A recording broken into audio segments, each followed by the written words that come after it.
اللہ کے نبی حضرت محمد صلی اللہ علیہ وسلم، جنہیں اللہ نے رحمت للعالمین بنا کر بھیجا، جن کی سچائی، امانت داری اور نرم مزاجی کی گواہی لوگ اعلان نبوت سے پہلے بھی دیتے تھے، لیکن جب حضور پاک نے توحید کا پیغام سنانا شروع کیا اور باطل کے نظام کو للکارا، تو مکہ کے وہی لوگ اور وہی سرداران جو کبھی محمد صلی اللہ علیہ وسلم کی تعریف و توصیف کرتے نہیں تھکتے تھے، وہ حضور کے سخت دشمن بن گئے۔ انہوں نے آپ صلی اللہ علیہ وسلم کو طرح طرح کی تکلیفیں پہنچائی، سازشیں کی اور اسلام کو اپنی مکاری اور چال بازیوں سے نقصان پہنچانے کی ہر ممکن کوشش کی۔ انہی اسلام دشمنوں میں ایک نام ام جمیل کا ہے۔ ام جمیل کا اصل نام عروہ بنت حرب تھا۔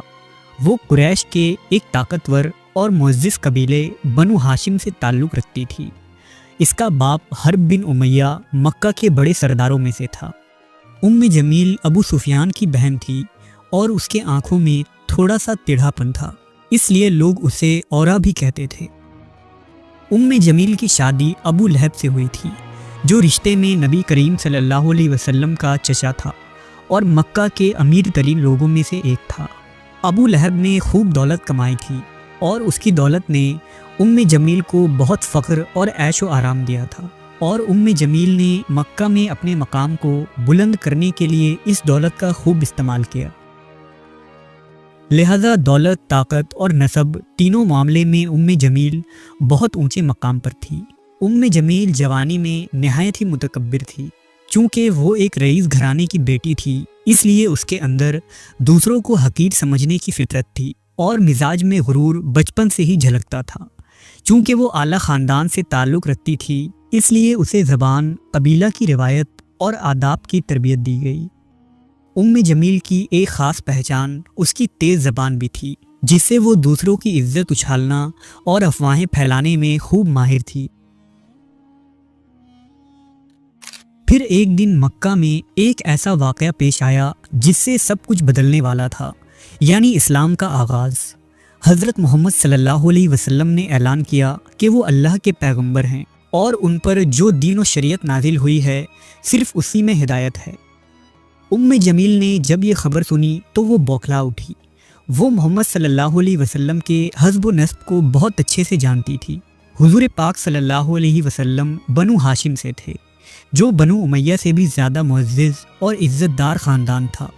لیکن ام جمیل کے لیے مسئلہ یہ تھا کہ اگر محمد صلی اللہ علیہ وسلم کے لائے ہوئے دین پر لوگ چلنے لگیں تو عرب کی حکمرانی بدل جائے گی اور قریش کے بڑے بڑے سردار اور ان کے قبیلے اسلام اور محمد صلی اللہ علیہ وسلم کے آگے گھٹنے ٹیک دیں گے، جس سے ام جمیل اور اس کے خاندان کی عزت اور غرور ملیہ میٹ ہو جائے گی۔ لہٰذا اس نے حضرت محمد صلی اللہ علیہ وسلم کو اپنے مرتبے کے لیے ایک خطرہ سمجھا۔ یہ اس کے لیے سچائی اور حق کا مسئلہ نہیں تھا، بلکہ اپنا اثر و رسوخ برقرار رکھنے کا مسئلہ تھا۔ لہٰذا جب حضور پاک نے دعوت و تبلیغ کا کام شروع کیا تو ام جمیل ایک باولے کتے کی طرح حضور کے پیچھے لگ گئی اور آپ صلی اللہ علیہ وسلم کو طرح طرح سے اذیتیں اور تکلیف پہنچانے لگی۔ یہ عورت رات کی تاریکی میں نبی صلی اللہ علیہ وسلم کے راستے میں کانٹے بچھاتی۔ اس کا مقصد یہ تھا کہ جب حضور پاک فجر کے وقت مسجد حرام کی جانب جائیں تو ان کے پاؤں زخمی ہو جائیں۔ حضور پاک نے لوگوں کو اللہ کی وحدانیت کا پیغام دینا شروع کیا تو ام جمیل مکہ کی گلیوں میں پھرنے لگی۔ جہاں کہیں بھی اسے حضور کی دعوت کی آواز پہنچتی، وہاں یہ عورت فوراً جا کر لوگوں کے دلوں میں زہر گھولنے لگتی۔ وہ حضور پر جادوگر اور پاگل ہونے کا الزام لگاتی اور قریش کے لوگوں کو بھڑکاتی کہ محمد صلی اللہ علیہ وسلم قبیلوں کو توڑنے کا کام کر رہے ہیں۔ وہ محفلوں میں بیٹھ کر حضور کے خلاف زہر اگلا کرتی اور عورتوں میں بیٹھ کر آپ کی کردار کشی کرتی۔ ایک مرتبہ نبی صلی اللہ علیہ وسلم بیمار ہو گئے اور 1 یا 2 راتیں تہجد کے لیے نہ اٹھ سکے، تو ام جمیل حضور کے دروازے پر آئی اور طعنہ دیتے ہوئے بولی کہ اے محمد، میرا خیال ہے کہ تمہارا شیطان تمہیں چھوڑ گیا ہے۔ اس موقع پر اللہ نے سورہ الضحیٰ کی یہ آیت نازل کی کہ قسم ہے اس دن کی روشنی کی اور رات کی کہ جب وہ سکون پکڑے۔ آپ کے رب نے نہ آپ کو چھوڑا ہے اور نہ وہ آپ سے ناراض ہوا ہے۔ ام جمیل اور اس کا شوہر ابو لہب کی بغض، کینہ اور اسلام دشمنی جب حد سے تجاویز کر گئی تو اللہ نے اپنی کتاب میں یہ آیت نازل کی کہ ابو لہب کے ہاتھ تباہ ہو جائیں، اور وہ تباہ ہو چکا ہے۔ نہ اس کا مال اسے فائدہ دے گا، نہ وہ جو کچھ کماتا ہے، وہ بھڑکتی آگ میں جلے گا۔ اس کی بیوی جو لکڑی کا بوجھ اٹھانے والی ہے، اس کے گردن پر ریشے کا ایک رسہ ہوگا۔ جب ام جمیل نے اس وحی کو سنا تو غصے سے پاگل ہو گئی۔ وہ اس قدر تلملا اٹھی گویا کسی نے اس کے سینے پر پہاڑ رکھ دیا ہو۔ اس نے ہاتھ میں ایک پتھر اٹھایا اور گلیوں سے چلتی ہوئی حضور کو تلاش کرنے نکل پڑی۔ راستے میں وہ چیخ چیخ کر کہتی جاتی کہ ہم نے اس شخص کا انکار کر دیا ہے جس کی مذمت کی گئی ہے۔ ہم محمد صلی اللہ علیہ وسلم کے دین سے نفرت کرتے ہیں۔ اس وقت حضور اپنے گھر میں تشریف فرما تھے اور حضرت ابو بکر آپ کے ساتھ تھے۔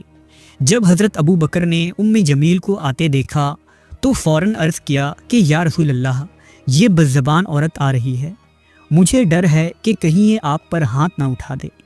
حضور نے نہایت ہی اطمینان سے فرمایا کہ فکر نہ کرو، وہ مجھے دیکھ نہ سکے گی۔ اور پھر حضور نے قرآن مجید کی تلاوت شروع کر دی۔ ام جمیل قریب آئی لیکن وہ حضور کو دیکھ نہ پائی، کیونکہ اللہ نے اس کتاب میں فرمایا ہے کہ جب نبی قرآن پڑھتے ہیں تو ہم ان کے اور منکرین کے درمیان ایک پردہ ڈال دیتے ہیں، اور یہاں پر بالکل یہی ہوا۔ ام جمیل نے حضرت ابو بکر سے سوال کیا کہ تمہارا ساتھی کہاں ہے؟ اس نے میری توہین کی ہے۔ اس پر حضرت ابو بکر نے کہا میرے ساتھی نے تمہارا مذاق نہیں بنایا ہے، اور یہ بات بالکل صحیح تھی، کیونکہ ام جمیل اور ابو لہب کی ہجو خود اللہ نے قرآن مجید میں کیا تھا۔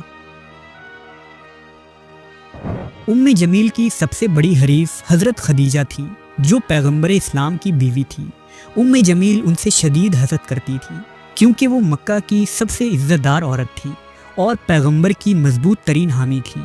ام جمیل اکثر ان کا مذاق اڑاتی اور مکہ کی عورتوں کو ان کے خلاف اکسا کر انہیں بدنام کرنے کی کوشش کرتی، لیکن حضرت خدیجہ نے صبر کا دامن نہیں چھوڑا اور ان کا ایمان ام جمیل کی نفرت سے کئی زیادہ مضبوط تھا۔ ام جمیل نے حضور صلی اللہ علیہ وسلم کو ذلیل کرنے کے لیے اور مسلمانوں میں خوف پیدا کر کے اسلام کو روکنے کی ہر ممکن کوشش کی۔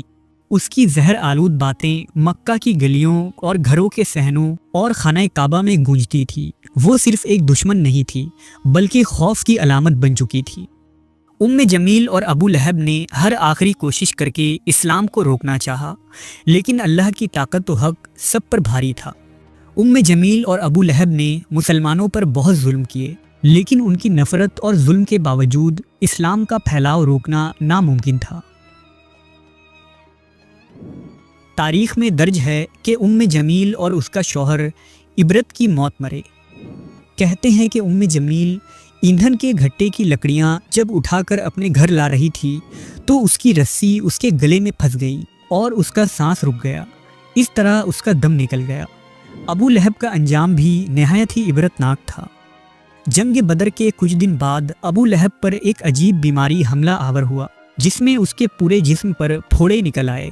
ابو لہب کا پورا جسم گلنے لگا، پیپ بہنے لگے اور اس کا پورا خاندان اس سے دور ہونے لگا، یہاں تک کہ 3 دن تک اس کی لاش گھر میں پڑی رہی اور کسی نے دفن کرنے کی ہمت تک نہیں کی، کیونکہ بیماری کے خوف سے سب بھاگ گئے۔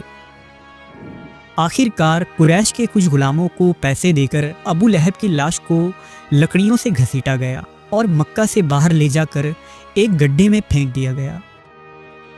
ام جمیل اور اس کے شوہر کا وہی انجام ہوا جو اللہ نے ارشاد فرمایا تھا، یعنی اس کے گردن میں موج کی رسیاں ڈال کر اسے جہنم میں پھینکا گیا۔ جو عورت اپنے قیمتی ہار پر فخر کیا کرتی تھی کہ وہ اس قیمتی ہار کو بیچ کر محمد صلی اللہ علیہ وسلم کی مخالفت میں لگا دے گی، اللہ نے اس کے اسی گردن میں ٹوک ڈال دیا جس سے شیطان بھی پناہ مانگتا ہو۔ یہ واقعہ قیامت تک آنے والے ان تمام لوگوں کے لیے ایک سبق ہے جو حق کے آگے تکبر کرتے ہیں، ظلم کرتے ہیں اور اللہ کے بھیجے ہوئے راستے کی مخالفت کرتے ہیں۔ دنیا کی طاقت و حیثیت اللہ کی پکڑ کے آگے کوئی حیثیت نہیں رکھتی۔